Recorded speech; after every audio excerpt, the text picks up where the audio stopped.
வணக்கம். சுப்ரீம் செய்திகளுக்காக சி தரணி. இன்றைய முக்கிய செய்திகள். தேர்தல் முடிந்துள்ள நிலையில் புதுச்சேரி சட்டசபை அலுவலகங்கள் காலி செய்யும் அமைச்சர்கள் மற்றும் எம்எல்ஏக்கள். புதுச்சேரியிலிருந்து மே 1ஆம் தேதி முதல் கூடுதல் விமான சேவை. சிறுவர்களுக்கு வாகனம் ஓட்ட அனுமதிக்கும் பெற்றோர்களுக்கு அபராதம், சிறை தண்டனை. போக்குவரத்து எஸ்பி எச்சரிக்கை. இனி விரிவான செய்திகள்.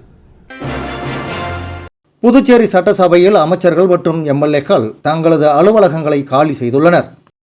தேர்தல் முடிவுக்கு பிறகு யார் எம்எல்ஏ யார் அமைச்சர் என தெரிய வரும். அதன் பிறகு அமைச்சர்கள் எம்எல்ஏக்களுக்கு அலுவலகம் ஒதுக்கப்படும். புதுச்சேரி சட்டசபையில் முதலமைச்சர், அமைச்சர்கள், சபாநாயகர், எதிர்க்கட்சித் தலைவர், துணை சபாநாயகர் மற்றும் எம்எல்ஏக்களுக்கு அலுவலகங்கள் உள்ளது. சட்டசபை அலுவலகங்களில் தொகுதி மக்கள் அமைச்சர்கள் எம்எல்ஏக்களை பார்த்து குறைகளை நிவர்த்தி செய்வர். இதனால் சட்டசபை வளாகம் அலுவலக நேரங்களில் எப்போதும் பரபரப்பாக காணப்படும். கடந்த மார்ச் 15ஆம் தேதி சட்டசபை தேர்தல் அறிவிக்கப்பட்டது. இதையடுத்து அன்றைய தினமே தேர்தல் நடத்தை விதிகள் அமலுக்கு வந்தது. இதனால் அமைச்சர்கள், சட்டமன்ற உறுப்பினர்கள் தங்கள் அலுவலகங்களை பூட்டிவிட்டு தேர்தல் பணிக்கு சென்றுவிட்டனர்.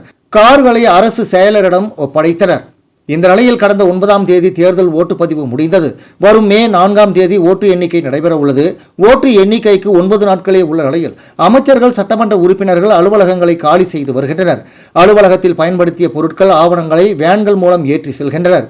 தேர்தல் முடிவுக்கு பிறகு யார் சட்டமன்ற உறுப்பினர் யார் அமைச்சர் என தெரிய வரும். அதன் பிறகு அமைச்சர்கள், சட்டமன்ற உறுப்பினர்களுக்கு அலுவலகங்கள் ஒதுக்கப்படும். இதனால் தற்போதைய அமைச்சர்கள், சட்டமன்ற உறுப்பினர்கள் அலுவலகங்களை காலி செய்து வருகின்றனர். புதுச்சேரியிலிருந்து மே 1ஆம் தேதி முதல் கூடுதல் விமான சேவை தொடங்க உள்ளதாக தெரிவிக்கப்பட்டுள்ளது. இது தொடர்பாக புதுச்சேரி விமான நிலைய இயக்குநர் ராஜசேகர் ரெட்டி வெளியிட்டுள்ள செய்திக்குறிப்பில், புதுச்சேரிக்கு இண்டிகோ புதிய விமான சேவைகளை வரும் மே 1ஆம் தேதி முதல் இயக்குகிறது. பெங்களூரிலிருந்து காலை 10:10 மணிக்கு புறப்படும் விமானம் காலை 11:15க்கும் புதுச்சேரி வந்தடையும். அந்த விமானம் புதுச்சேரியிலிருந்து காலை 11:35 மணிக்கு புறப்பட்டு பெங்களூருக்கு காலை 12:15 மணிக்கு சென்றடையும். ராஜமுந்திரியிலிருந்து காலை 9:55 மணிக்கு புறப்படும் விமானம் ஹைதராபாத்துக்கு காலை 11:15 மணிக்கு சென்றடைந்து அங்கிருந்து 11:45 மணிக்கு புறப்பட்டு புதுச்சேரிக்கு மதியம் 1:40 மணிக்கு வந்தடையும். அந்த விமானம் மதியம் 2 மணிக்கு புறப்பட்டு பெங்களூருக்கு மதியம் 3:15 மணிக்கு சென்றடையும். பெங்களூரில் இருந்து மாலை 4 மணிக்கு புறப்பட்டு புதுச்சேரிக்கு மாலை 5:10 மணிக்கு வந்தடையும். புதுச்சேரியிலிருந்து மாலை 5:30 மணிக்கு புறப்பட்டு ஹைதராபாத்தை இரவு 7:20க்கு சென்றடையும்.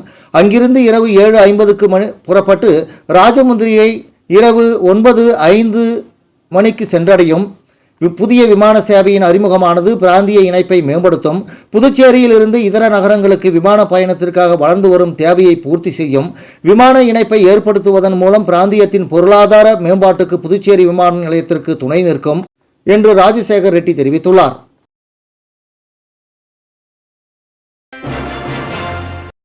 புதுச்சேரியில் சிறுவர்களை வாகனம் ஓட்ட அனுமதிக்கும் பெற்றோர்களுக்கு அபராதம், சிறை தண்டனை விதிக்கப்படும் என போக்குவரத்து சீனியர் எஸ்பி எச்சரிக்கை விடுத்துள்ளார். புதுவை போக்குவரத்து சீனியர் எஸ்பி திவ்யா வெளியிட்டுள்ள செய்திக்குறிப்பில், புதுவையில் சில பெற்றோர்கள் வாகன உரிமையாளர்கள் குறைந்த வயதுடையவர்களுக்கு வாகனம் ஓட்ட அனுமதி அளிக்கின்றனர். இதனால் அவர்களின் உயிர் மட்டுமன்றி பிற சாலை பயணிகளின் உயிருக்கும் ஆபத்து ஏற்படுகிறது. குறைந்த வயதில் வாகனம் ஓட்டுதல் மோட்டார் வாகன சட்டத்தின் கீழ் கடுமையான குற்றமாகும்.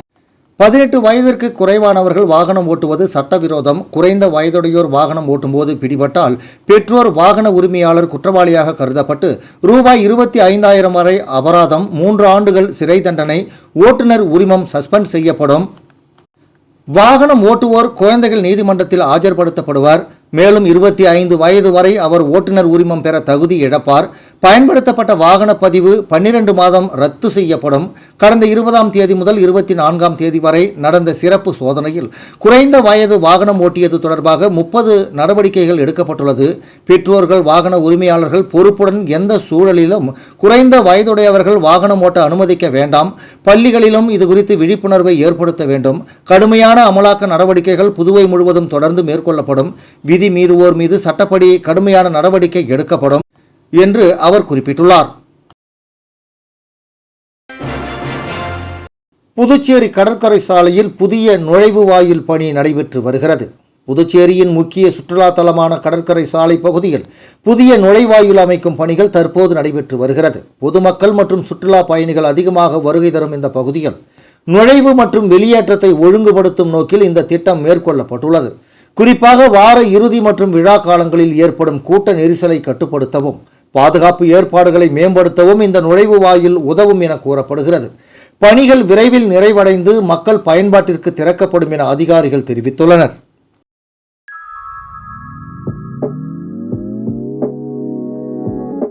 ஜோசாலுகாஸில் இயர் எண்ட் சேல் வந்தாச்சு. தங்க நகைகளுக்கான சேதார கட்டணத்தில் பிளாட் 50% தள்ளுபடி பெறுங்கள். இப்பவே ஷாப்பிங் செய்யுங்க.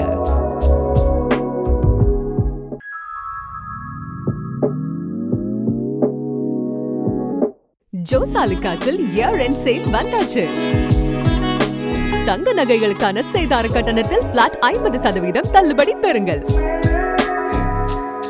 இப்பவே ஷாப்பிங் செய்யுங்க.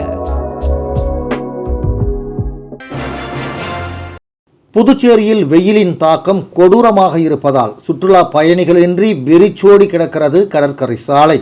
கடும் வெயிலின் தாக்கம் காரணமாக புதுச்சேரி கடற்கரை சாலை முழுவதும் வெறிச்சோடி காணப்பட்டது. வழக்கமாக சுற்றுலா பயணிகள் கூட்டம் குவியும் இந்த பகுதி இன்று வெப்ப அலை காரணமாக மனிதர்கள் அற்ற நிலையில் அமைதியாக இருந்தது. சாலை முழுவதும் வாகனங்களும் பொதுமக்களும் இல்லாமல் காலியாக இருந்த காட்சி கவனத்தை ஈர்த்தது. கடும் வெப்பத்தை தவிர்க்க மக்கள் வீடுகளுக்குள் தங்கியதால் சுற்றுலா மையமாக விளங்கும் இந்த கடற்கரை சாலை அபூர்வமாக வெறிச்சோடியது. புதுச்சேரியில் உள்ள அரவிந்தர் ஆசிரமத்தில் அன்னை நிரந்தரமாக தங்கிய தினம் இன்று சிறப்பாக பக்தர்களால் அனுசரிக்கப்பட்டது. புதுச்சேரியில் உள்ள அரவிந்தர் ஆசிரமத்தில் அன்னை நிரந்தரமாக தங்கிய தினம் இன்று பக்தர்களால் சிறப்பாக அனுசரிக்கப்பட்டது. இதனை முன்னிட்டு காலை முதல் மாலை வரை பக்தர்கள் திரளாக வந்து அமைதியான சூழலில் கூட்டு தியானத்தில் ஈடுபட்டனர். சுமார் பல மணி நேரம் தொடர்ந்து நடைபெற்ற இந்த தியானம் ஆன்மீக அமைதியை ஏற்படுத்தியது. இந்த நிகழ்வின் ஒரு பகுதியாக ஆசிரமத்தில் உள்ள அரவிந்தர் அறை திறக்கப்பட்டு பக்தர்களுக்கு தரிசனம் செய்ய வாய்ப்பு வழங்கப்பட்டது. ஆனால் அன்னை அறை திறக்கப்படவில்லை. இந்த சிறப்பு நாளில் நாட்டின் பல பகுதிகளில் இருந்து வந்த பக்தர்கள் கலந்து கொண்டு அன்னையின் அருளை பெற்றதாக தெரிவித்தனர்.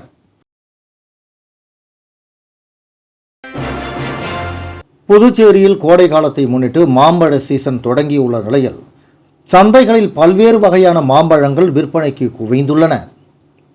புதுச்சேரியில் கோடை காலத்தை முன்னிட்டு மாம்பழ சீசன் தொடங்கியுள்ள நிலையில் சந்தைகளில் பல்வேறு வகையான மாம்பழங்கள் விற்பனைக்கு குவிந்துள்ளன.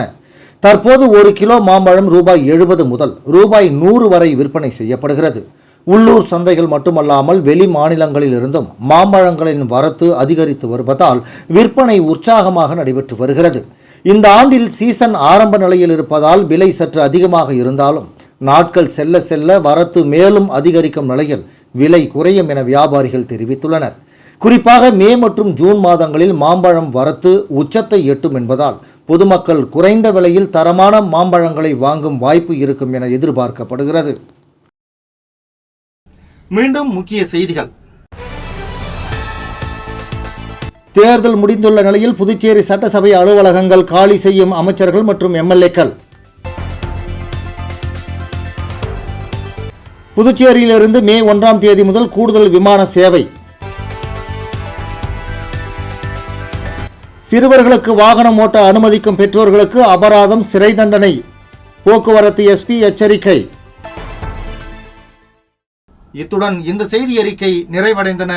வணக்கம்.